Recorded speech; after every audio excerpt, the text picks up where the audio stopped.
যে জাতীয় party party হিসেবে বিলুপ্ত হয়ে গেছে আরো অনেক আগে। শেখ হাসিনা যেমন আওয়ামী লীগকে একদম নিজে হাতে খুন করেছে, একইভাবে শেখ হাসিনা কিন্তু জাতীয় পার্টিকেও নিজে হাতে খুন করেছে। আপনি বলতেই পারেন হাসিনা খুন করার আগে কত শক্তিশালী ছিল কি না ছিল, সেটা অন্য আলোচনা। গত 10 বছর স্পেশালি 2014 থেকে হাসিনা নিজ হাতে জাতীয় পার্টিকে একদম শেষ করেছে। সো এখন আসলে জাতীয় পার্টির কোনো মূল্য বা মূল্যায়ন করার মতো কোনো জায়গায় মূল্য নাই, সো মূল্যায়ন করার মতো কোনো জায়গায় জাতীয় পার্টি নাই। কিন্তু এখন যে জাতীয় পার্টির সাথে আছে সে তো জাতীয় পার্টিকে ডিফেন্ড করার কথা বলবে। পাকিস্তানের সাথে একটা সম্পর্ক জামাত ইসলামের দলগতভাবে, যেমন ভারত দালালি করে এখন ভারতের সাথে একটা সম্পর্ক আওয়ামী লীগের দলগতভাবে তৈরি হয়েছে, তেমন পাকিস্তানের সাথে দলগতভাবে জামাত ইসলামের একটা সম্পর্ক আছে। বিএনপির যেমন কোনো দেশের সাথে দলগতভাবে সম্পর্ক নাই, আমার দলের দলগতভাবে সম্পর্ক নাই, এনসিপি বা যেই নামই বলেন দলের, বেশিরভাগ অ্যাটলিস্ট দলের দলগতভাবে সম্পর্ক নেই। কিন্তু কয়েকটা দলের দলগতভাবে একটা দেশের সাথে সম্পর্ক আছে। সেটা ভারতের সাথে যেমন আওয়ামী লীগের আছে, তারা গত 15-16 বছরে বানিয়েছে, বা হয়তো আগেই বানিয়েছিল, গত 15-16 বছরে আমরা আরো বেশি দেখেছি। আর জামাত ইসলামের পাকিস্তানের সাথে আছে, এটা আছে ভাই। এটা ভালোভাবে দেখেন, মন্দভাবে দেখেন, যেভাবে দেখেন আছে। পাকিস্তানের পররাষ্ট্রমন্ত্রীর সঙ্গে জামাতের বৈঠক প্রসঙ্গে আপনার মতামত কি? দেখেন, এটা তো না হওয়াটা অস্বাভাবিক হতো। দেখেন, জামাত বাংলাদেশ জামাতে ইসলাম হলো জামাত ইসলামের বাংলাদেশের শাখা। জামাত যেমন মনে করেন আওয়ামী লীগ গত 15 বছরে ভারতীয় দালাল হয়ে গেছিল, কিন্তু আওয়ামী লীগ বাংলাদেশের দল। বাংলাদেশের দল যে ভারতীয় দালাল হয়েছে, এর জন্য আমরা তাদেরকে খেদিয়ে বের করেছি। বিএনপি বাংলাদেশের দল, আমার দল এনডিএম বাংলাদেশের দল, এনসিপি কিছু বাচ্চারা মিলে খুলেছে, বাট স্টিল বাংলাদেশের দল। জামাতে ইসলাম এটা বাংলাদেশের শাখা, এটা অত্যন্ত গুরুত্বপূর্ণ মনে রাখা, এটা বাংলাদেশের শাখা। এবং এটার প্রথম শাখা যদি আপনি ধরেন, প্রথম শাখা যদিও ভারতে আসলে, হ্যাঁ, কিন্তু যেই শাখাটা সবচেয়ে গুরুত্ব পেয়েছিল প্রথমে সেটা হলো পাকিস্তান। কারণ মওদুদি যে এটার জন্মদাতা, সে পাকিস্তানেই তারপর 47-এর পর সে পাকিস্তানে অবস্থান করেছেন। সো তাহলে পাকিস্তানের এই তাদের প্রশাখা আছে, তাদের শাখা আছে। এবং 71-এ বাংলাদেশ জামাত ইসলাম প্রত্যক্ষভাবে পাকিস্তানকে সহযোগিতা করেছে। এগেন মন্ত্রিসভায় তাদের মন্ত্রী ছিল, সো প্রত্যক্ষভাবে পাকিস্তানকে সহযোগিতা করেছে। সো পাকিস্তানের সাথে একটা সম্পর্ক জামাত ইসলামের দলগতভাবে, যেমন ভারত দালালি করে এখন ভারতের সাথে একটা সম্পর্ক আওয়ামী লীগের দলগতভাবে তৈরি হয়েছে, তেমন পাকিস্তানের সাথে দলগতভাবে জামাত ইসলামের একটা সম্পর্ক আছে। বিএনপির যেমন কোনো দেশের সাথে দলগতভাবে সম্পর্ক নাই, আমার দলের দলগতভাবে সম্পর্ক নাই, এনসিপি বা যেই নামই বলেন দলের, বেশিরভাগ অ্যাটলিস্ট দলের দলগতভাবে সম্পর্ক নেই। কিন্তু কয়েকটা দলের দলগতভাবে একটা দেশের সাথে সম্পর্ক আছে। সেটা ভারতের সাথে যেমন আওয়ামী লীগের আছে, তারা গত 15-16 বছরে বানিয়েছে, বা হয়তো আগেই বানিয়েছিল, গত 15-16 বছরে আমরা আরো বেশি দেখেছি। আর জামাত ইসলামের পাকিস্তানের সাথে আছে, এটা আছে ভাই। এটা ভালোভাবে দেখেন, মন্দভাবে দেখেন, যেভাবে দেখেন আছে। জাতীয় পার্টির এক অংশের মহাসচিব শামীম হায়দার পাটোয়ারি বলেছেন জাতীয় পার্টিকে ছাড়া নির্বাচন হবে না। এখানে আমরা সবাই রাজনীতি করি, কিন্তু রাজনীতির বাইরে কিন্তু আমাদের ব্যক্তিগত জীবনও আছে। শামীমকে আমি অনেক আগে থেকে চিনি, সে একজন ব্যারিস্টার, সে খুব শিক্ষিত, সো আমি তাকে খুব পছন্দ করি, আমি ছোট ভাইয়ের মতো স্নেহ করি তাকে। সো তার সম্বন্ধে আমি আলাদাভাবে কোনো কথা বলতে চাই না। আমি শুধু জাতীয় পার্টি নিয়ে বলবো যে জাতীয় পার্টি পার্টি হিসেবে বিলুপ্ত হয়ে গেছে আরো অনেক আগে।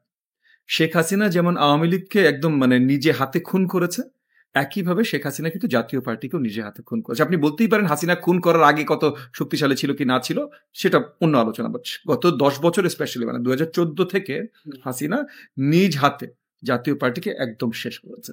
সো এখন আসলে জাতীয় পার্টির কোনো মূল্য বা মূল্যায়ন করার মতো কোনো জায়গায় মূল্য নাই, সো মূল্যায়ন করার মতো কোনো জায়গায় জাতীয় পার্টি নাই। কিন্তু এখন যে জাতীয় পার্টির সাথে আছে সে তো জাতীয় পার্টিকে ডিফেন্ড করার কথা বলবে, যেমন পাকিস্তানের পররাষ্ট্রমন্ত্রী পাকিস্তানকে ডিফেন্ড করার কথা বলবে। সো সেটা নিয়ে আমরা বড় আলোচনা না করি। লুৎফুজ্জামান বাবর বলেছেন সামনের নির্বাচনী পথ অত্যন্ত পিচ্ছিল। প্রশ্ন হচ্ছে উনি কিসের ভয় পাচ্ছেন? দেখেন, লুৎফুজ্জামান বাবর সাহেব কিসের ভয় পাচ্ছেন এটা তো ওনাকেই জিজ্ঞেস করতে হবে, আমি তো ওনার হয়ে বলে দিতে পারবো না। তবে আপনি যদি বলেন যে সামনের নির্বাচনের পথটা কঠিন, এটা আমিও মানি কঠিন, এবং কঠিন হওয়ার অনেকগুলো কারণ আছে। একটা কারণ হলো পুরো নতুন প্রেক্ষাপটে একটা নির্বাচন হতে যাচ্ছে। এর আগে কিন্তু কখনো এই প্রেক্ষাপট ছিল না। আপনি ওই 73-এর নির্বাচন থেকে শুরু করেন, প্রত্যেকবারই রাজনৈতিক দলগুলো সেট ছিল। কোনো রাজনৈতিক দল এত বড়ভাবে প্রশ্নবিদ্ধ ছিল না যে তারা দেশ বিরোধী কিনা। হ্যাঁ, এবং বেসিক কিছু স্ট্রাকচার ছিল। যদি আপনি বলতে পারেন যে 73-এ যুদ্ধ বিধ্বস্ত বাংলাদেশে কতখানি বা স্ট্রাকচার ছিল, বাট কিছু দূর ছিল, যে ইন দ্য সেন্স যে মনে করেন বাংলাদেশি পুলিশ তো বাংলাদেশি পুলিশ ছিল, পাকিস্তানি পুলিশ আর ছিল। এখন যে জিনিসগুলো আছে, যে প্রশাসনে এখনো আপনার ওই যে আওয়ামী দোসররা জায়গায় জায়গায় বসে আছে। আমি আজকেই বোধহয়, আজকে না গতকাল, একটা খবরের কাগজে হেডলাইন দেখলাম যে আপনার বড় একটা রাষ্ট্রীয় অর্গানাইজেশন এনএসআই, মানে আপনার রাষ্ট্রীয় সুরক্ষার অর্গানাইজেশন ইনস্টিটিউশন এনএসআই এর বড় একটা পদে শেখ হাসিনার ভাগিনা বসে আছেন, এবং সে রেগুলারলি, মানে এভিডেন্স পাওয়া গেছে, সে রেগুলারলি শেখ হাসিনার সাথে কথা বলেন, ইনস্ট্রাকশন নেন শেখ হাসিনার সাথে। এটা একটা খবরের কাগজে দেখলাম নিউজটা। তো এরকম জিনিসপত্র যখন আছে, তখন নিশ্চয়ই একটা প্রেক্ষাপট তো আছে যেখানে আর কি অনেক ধরনের অরাজকতা তৈরি করার চেষ্টা করবে এই বিগত সরকারগুলো, মানে বিগত সরকার, মানে আওয়ামী লীগের লোকজন, দোসররা। আর এই সময়টায় নিজেদের লাভ পাবার জন্য কয়েকটা দল, যেমন জামাত ইসলাম, ইসলামী আন্দোলন, এনসিপি, নিজেদের লাভ গুটিয়ে নেবার জন্য তারা আরো নির্বাচনকে প্রশ্নবিদ্ধ করতে চেষ্টা করছে। সেটা পিআর এর নামে বলেন, কনস্টিটিউশনাল অ্যামেন্ডমেন্টের নামে বলেন, যেটা নামে। সো এই জিনিসগুলো সব কাটিয়ে উঠে সুন্দরভাবে একটা নির্বাচন করা কঠিন হবে, তবে আমি বিশ্বাস করি এটা আমরা, এই কঠিন কাজটাও আমরা করতে সক্ষম হবো ইনশাআল্লাহ। একটা প্রতিবেদনে উঠে এসেছে ঢাকায় প্রতি মাসে গড়ে 20 জন খুন হচ্ছে, আর দিনেও মানুষ স্বাভাবিক চলাচল করতে পারছে না। উল্লেখ্য, সম্প্রতি 3 জন কিশোরকে পিটিয়ে মারা হয়েছে, একজন মারা গিয়েছে অলরেডি। কিশোরের মা বলেছে, আমার ছেলেকে একটু পানিও খেতে দেয়নি। প্রবলেমটা যেটা হয়েছে, এখন আমরা ওই যে মবক্রেসিতে গত 12 মাসে অনেকটাই ধাবিত হয়েছে। এই মবগুলো প্রথমে কাজ করছিল জনগণেরই প্রোটেকশনের জন্য, মানে আমরা নিজেরাই এলাকায় 5 তারিখের পর, মানে গত অগস্ট 5, 2024 অগস্ট 5-এর পর এলাকায় আমরা নিজেরাই, এলাকাবাসীরা টহল দিয়েছি নিজেদের এলাকার সুরক্ষার জন্য, ডাকাতি যেন না হয়, এবং অনেক দূর হয়ও নেই।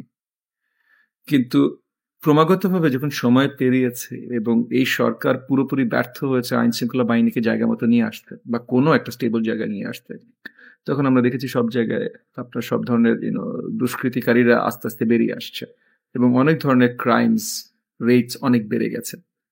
এবং এই ক্রাইম রেট বেড়ে যাওয়ার জন্য জনগণের ভিতরে একটা অস্থিরতা তৈরি হয়েছে। সো জনগণের ভীতিও বেড়ে গেছে। সো জনগণের ভীতি যখন বেড়ে যায়, তখন তাদের রিয়াকশনও বেড়ে যায়, যে একটা মব আর আগে ধরে হয়তো একটু মানে বেঁধে রাখতো, এখন পিটিয়ে মেরে ফেলছে। সো এরকম মানে সব দিকেই খুব ক্রিটিক্যাল হয়ে যাচ্ছে জিনিসগুলো, এবং তার জন্যই এগেইন স্টেবিলিটি ফিরিয়ে আনার জন্য আমাদের খুব তাড়াতাড়ি নির্বাচন দরকার। আমি জানি অনেকে এই ধরনের কথা বলে, ও আচ্ছা নির্বাচন আসলে সব হয়ে যাবে না। না ভাই, নির্বাচন আসলে সব হয়ে যাবে না, বাট মিনিমাম যে স্টেবিলিটিটা দরকার, যেটা ছাড়া একটা দেশ টিকতে পারে না, সেই স্টেবিলিটিটা আনার জন্য নির্বাচনটা লাগবে। এবং নির্বাচন যেহেতু ডেমোক্রেটিক প্রসেস, সেহেতু ডেমোক্রেসিও আবার পুনরুদ্ধার হবে, এই প্রসেসটা আবার চালু হবে। আর যা চেঞ্জেস সবাই চাচ্ছে, এটা তো ঐক্যমত কমিশনের মাধ্যমে, এই অন্তর্বর্তীকালীন সরকার যদি একটা ভালো কাজ করে থাকে, এই ঐক্যমত কমিশনের এটা একটা ভালো কাজ করেছে, যে সবাই একটা আন্ডারস্ট্যান্ডিংয়ে চলে আসছে যে এই চেঞ্জেসগুলো আমরা সবাই চাই। সো সামনে নির্বাচিত যেই হোক না কেন, সেই এই চেঞ্জেসগুলো বাস্তবায়ন করবে, তাহলে হয়ে গেল। তো এরপর কোনো কিছু মানে নির্বাচনকে প্রশ্নবিদ্ধ করা, এই ইনস্টেবল সিচুয়েশনটাকে আরো, মানে ওই যে পাগলা শাকও নারাইশ না বলে না, এটা আরো শাখায় নাড়িয়ে দেওয়া ছাড়া আর কিছু ভাবে আমি দেখিনি।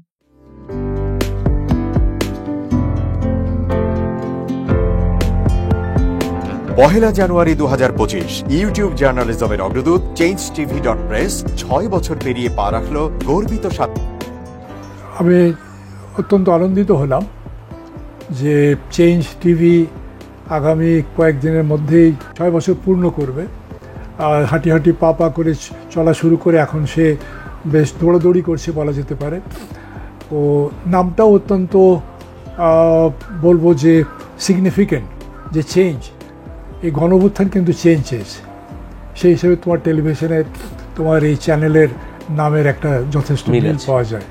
আমার প্রত্যাশা যে এই গণঅভ্যুত্থানের যে প্রত্যাশা, যে আশা আকাঙ্ক্ষা, চেঞ্জ টিভি সেটিকে এগিয়ে নিয়ে যাবে। তোমাকে শুভেচ্ছা চেঞ্জ টিভি যারা সম্পৃক্ত আছেন, যারা কর্মী আছেন, সামনে পেছনে সকলকে আমার শুভেচ্ছা। changetv.press, এক ফোঁটা হলুদ নেই। Online TV channel change TV 6 বছর ধরে ওনারা কাজ করে যাচ্ছেন। ইতিমধ্যে জনগণের হৃদয়ে স্থান করে নিয়েছেন। প্রায় 22 লাখ সাবস্ক্রাইবার আছে এর। আর যে কোনো অনুষ্ঠান 10 লাখের মতো মানুষ এটা প্রতিদিন মানুষ দেখে থাকে। আমিও এই চ্যানেল নিয়মিত দেখি। তো চেঞ্জ টিভির পক্ষে আমির মোমিনুল মানিক সাহেবের উপস্থাপনা, প্রশ্নের ধরন, এগুলো জনগণ দেখতে চায়, শুনতে চায়। আমি চেঞ্জ টিভির উত্তরোত্তর সমৃদ্ধি কামনা করছি।